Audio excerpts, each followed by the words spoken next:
Sekarang kita di dalam bisnis sama juga memperlakukan seperti itu pada teman-teman kita. Sudah melewati pandemi, sudah selamat, kita itu menilai penampilan seseorang, mau berteman dengan seseorang, kita mau berbisnis dengan seseorang, yang kita lihat pertama adalah orang ini menarik tidak. Akhirnya kita terjebak di dalam media sosial, kita lihat Pak Didi, bukannya belajar bagaimana menata keuangan, yang kita lihat adalah flexingan. Ya, wah punya rumah, wah ini orang ini hebat nih, wah orang ini punya mobilnya hebat nih, ya. Nah ini kita terjebak di situ juga. Lalu yang berikutnya adalah apa coba? Setelah kita terjebak dengan penampilan fisik, biasanya kita lihat finansialnya. Dia akhirnya di media sosial ngomongin tentang, wah dia habis beli jam tangan mewah berapa ratus juta. Kita terjebak untuk lihat bagaimana investasi dalam waktu 3 hari, invest 10 juta dapat 100 juta. Pak Imam bisa ketawa. Tapi banyak juga yang terjebak, buktinya kemarin banyak kasusnya. Di tengah-tengah pandemi loh, kita memperlakukan orang seperti itu. Ketemu sama seseorang yang kita nilai pertama kali terjebak di posisi 3 ini. Dia pintar tidak yang berikutnya. Dia pintar ngomong, dia meyakinkan. Sampai-sampai akhirnya kita kalau menilai, bukan cuma teman-teman kita loh, sungguh-sungguh menyedihkan. Kita menilai anggota keluarga kita pun seperti itu. Ah lu jadi pasangan gue, lu bodoh, lu gak pinter, pinteran teman kantor gue. Punya anak dinilai apa yang kurang, bukan apa kelebihannya. Punya pasangan yang dinilai adalah kemampuannya dia, membanding-banding. Ya kalau cerita membanding-banding sampai ada lagunya gitu ya. Ya kan, sampai ada lagunya.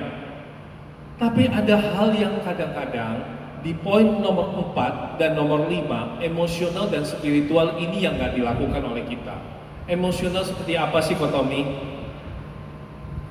Dalam pertemanan kita, kalau selalu yang kamu lihat, kamu hanya mau bergaul dengan orang kaya, bergaul dengan orang yang punyanya apa, dia menariknya secara fisik apa, maka sebenarnya sungguh-sungguh memprihatinkan, kamu gak bakal dapat apa-apa.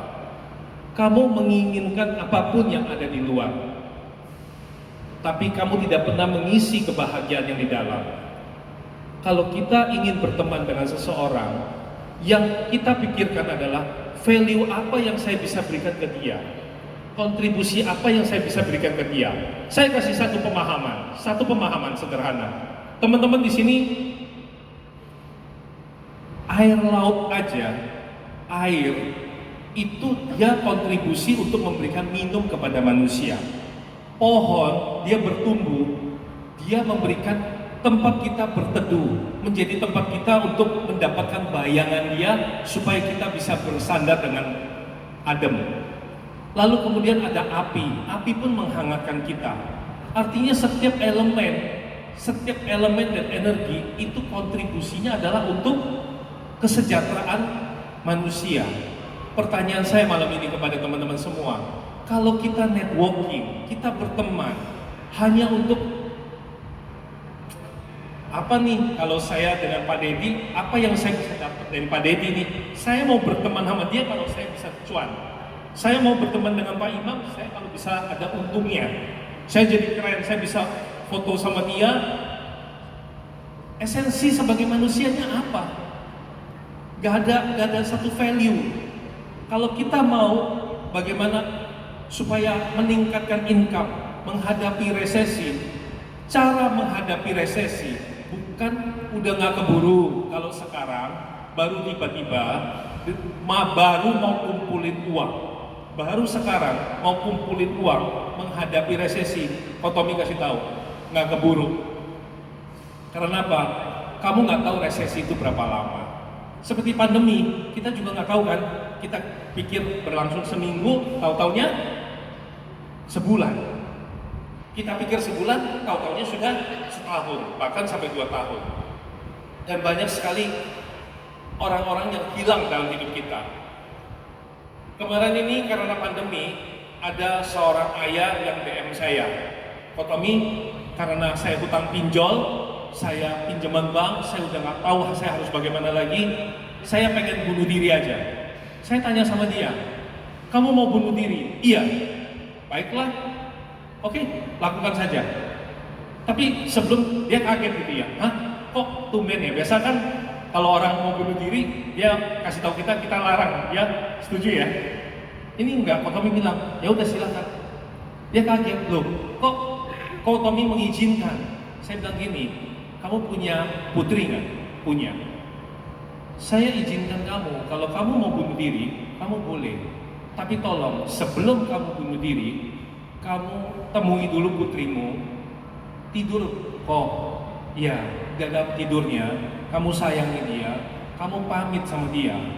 Dia datang baik-baik ke dunia, mengharapkan kamu sebagai ayahnya.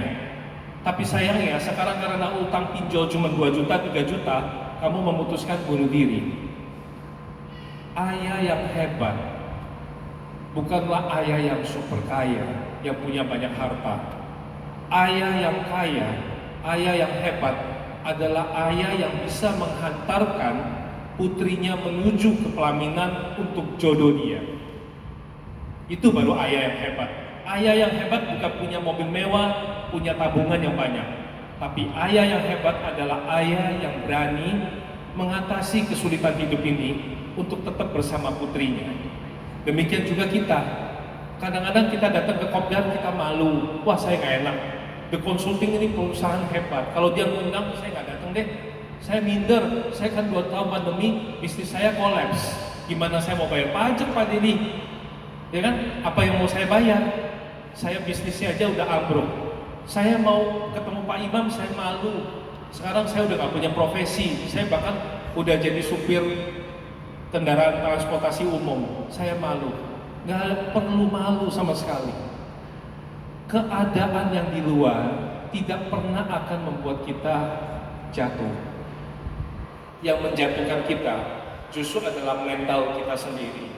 Saat kita ketemu dengan seseorang, orang itu tidak tahu loh kondisi kita.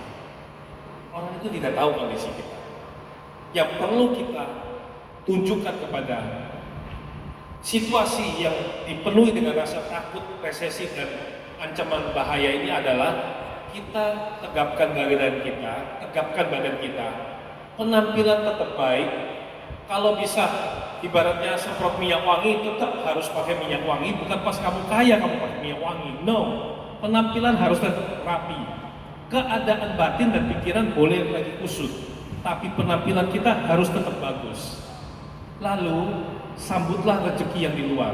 Orang lain nggak tahu kok kondisi kamu. Selama kamu nggak menceritakan, nggak ada yang tahu. Nggak ada yang perlu dipamerkan.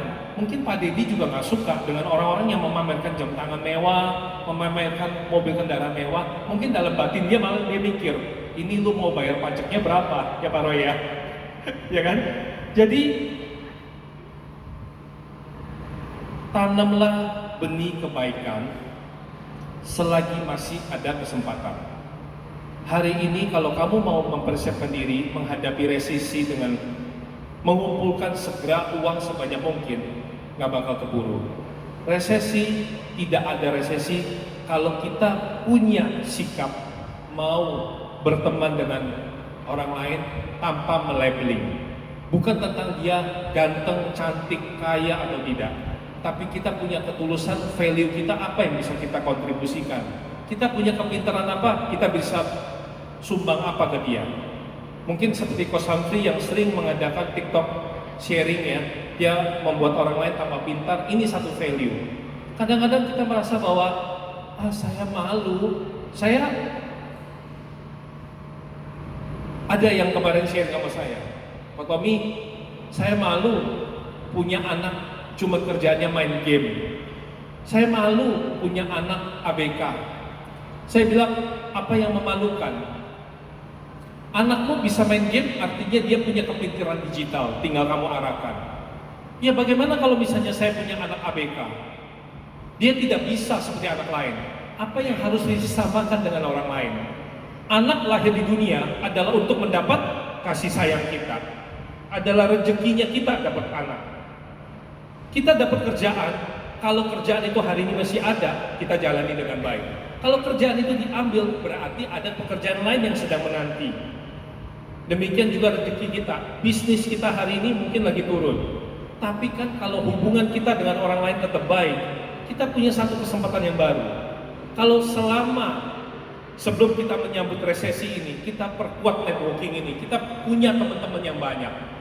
Mungkin kita kehilangan pekerjaan, tapi di tengah-tengah kita kehilangan pekerjaan, ada Tuhan yang memberkati, mungkin Pak Roy tambahnya tambah besar.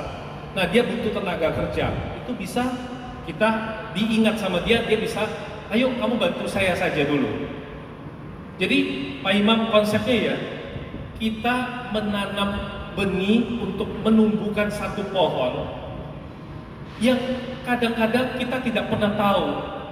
Belum tentu juga kita punya kesempatan untuk berteduh di bawahnya, apalagi menikmati buahnya. Setiap kita kalau hari ini mulai memperlakukan bukan saja teman kita, pasangan kita, pacar kita, orang tua kita, keluarga kita, yang selama ini mungkin karena pandemi kita abaikan, karena kita panik kan, rekening turun terus, gimana sih mau kasih uang bulanan ke ayah, ibu. Kadang-kadang ayah ibu itu bukan tentang perlu uang dari kita bulanan loh, tapi dia cuma perlu sebuah kasih sayang, sebuah sapaan. Sampai-sampai kita selalu melabeling orang lain, kalau misalnya ini acaranya adalah tentang bahas kekayaan, mendatangkan uang, nah saya baru mau join. Kalau orang ini datang dalam hidup saya, kalau dia pakainya mobilnya mewah, pakai jam tangan mewah, saya baru mau bergaul sama dia. Tanpa kita sadari, kalau kamu mau bergaul sama dia, pertanyaan malam ini, coba sama-sama kita pikir, dia mau nggak bergaul sama kita? Seringkali orang-orang kaya itu dia baru melihat kita, dia juga punya pikiran yang sama. Apa yang kamu bisa kontribusi kepada saya, sehingga saya harus meluangkan waktu untuk kamu? Kita semua pengen loh bergaul sama orang kaya, orang pintar. Tapi pertanyaannya, orang kaya, orang pintar, dia juga punya pemikiran yang sama. Apa value yang bisa kita kasih dalam hidup mereka? So pastinya dari dikotomi pribadi dalam menghadapi resesi ini, kalau kita mau menambahkan saldo tabungan, kita nggak keburu. Saldo tabungan mungkin berkurang, tapi tambahkanlah terus saldo kebaikan. Terima kasih.